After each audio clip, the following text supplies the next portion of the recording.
Bem, pessoal, bom dia, boa tarde, boa noite, né? Vamos iniciar mais uma videoaula aqui da JAF e a gente pede que vocês continuem em casa nesse momento de pandemia. Na verdade, nós vamos fazer hoje uma revisão, certo? Vai chegar aí a nossa G e nós vamos revisar o nosso conteúdo e passar mais um conteúdo novo para vocês. Da nossa disciplina de arte, nós estamos vendo artes visuais.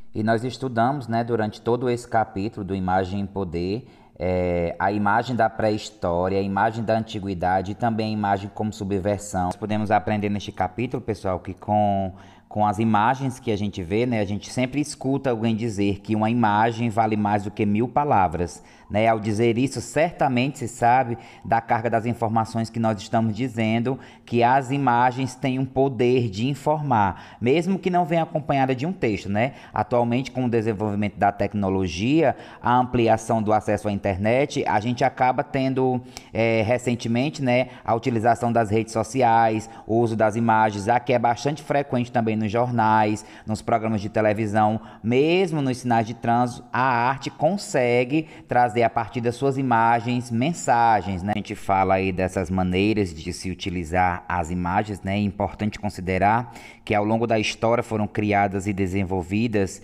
e também foram modificadas, né, o meio de se produzir uma imagem, tanto como objetivo de se representar a realidade, tal como ela é vista pelas pessoas de um modo geral, quanto também como recriá-la, né, de maneira subjetiva, a partir dos pontos que é visto pelo artista, por exemplo. A gente também consegue observar, né, nessas imagens reveladas do tempo primitivo, onde eles voltam ao período há cerca de 15 mil anos atrás, no período da pré-histórica, conhecido como período neolítico, né? Bem distante da invenção da televisão, do computador. Acreditava-se que na complexa forma de pensar desses povos não havia a diferença entre o fazer e o usar imagens. Perceber, né, através dessas imagens rupestres, que o estudo dessas pinturas era realizado por meio de tentativas de identificação dessas figuras e também dos seus temas associados. Algumas dessas pinturas, pessoal, permitiam que os pesquisadores realizassem paralelos com os rituais sagrados desses povos. A perspectiva adotada para esses estudos é o estabelecimento de tradições que visa, né, uma análise capaz de traçar as semelhanças e as reconsistências, né, formais entre as pinturas rupestres, acompanhando o crescimento e as ornamentações e as cores usadas também nos seus desenhos. Aí eu faço uma pergunta a vocês para a gente entender mais um pouco sobre essas imagens rupestres, né?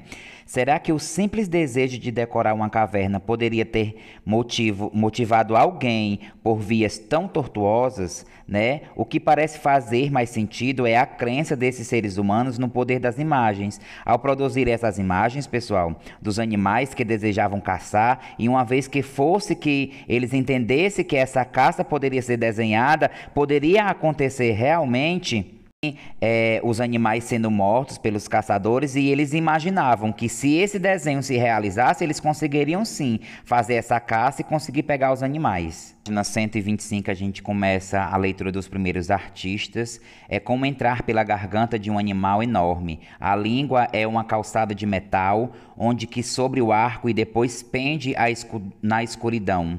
Né? O texto rebaixa-se a alguns trechos as pesadas paredes da caverna que constroem e estão lá localizadas ao toar dos meus ombros.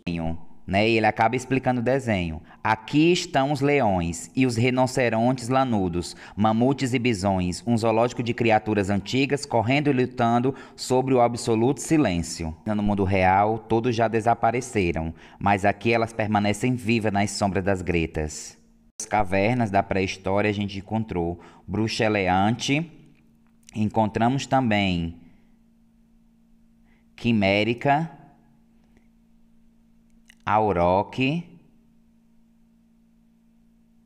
e ocre, né? São essas palavrinhas que vocês vão estudar bastante para cair no nosso conteúdo da prova. Capítulo, né, das artes da arquitetura, a produção de imagens no Egito Antigo.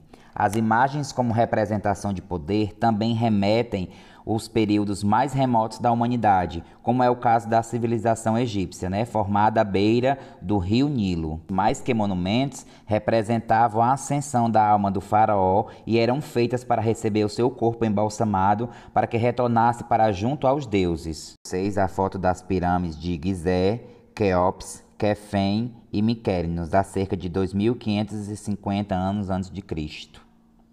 Continuando a leitura na página 127, em uma estrutura teocrática, a natureza religiosa direciona o poder instaurado. Sendo assim, todos os poderes que controlavam o Egito Antigo nessa época estavam concentrados na imagem do faraó.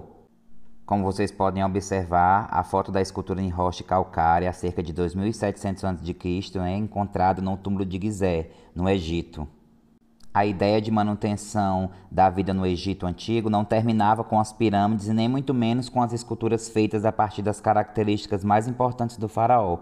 Quando um governante morria, deveria morrer também todos os seus servos. Acreditava-se que assim o faraó poderia chegar ao além, acompanhado daqueles que serviam ele na terra. Passando para mais um tópico, a Grécia Antiga e a imagem como representação de esplendor e nobreza. A arte do escultor Fidias permitia aos gregos uma nova compreensão do divino, aproximando-se aos deuses da composição com uma assimetria. Assim como a arte egípcia é notável o grande conhecimento da forma por parte dos gregos, como é possível observar, na comparação entre essas três imagens. A gente adentra em mais um capítulo, Arte como Subversão, na década de 1960. O Brasil passou por um momento histórico marcado por governantes ditatoriais. Entre outras características, o regime militar no Brasil simbolizou a restrição das liberdades individuais e a repressão e a diversas formas de expressão, inclusive a artística, por meio de censura. Um caso bem interessante aí sobre a série Inserções em Círculos Ideológicos, do artista multimídia Cildo Meirelles.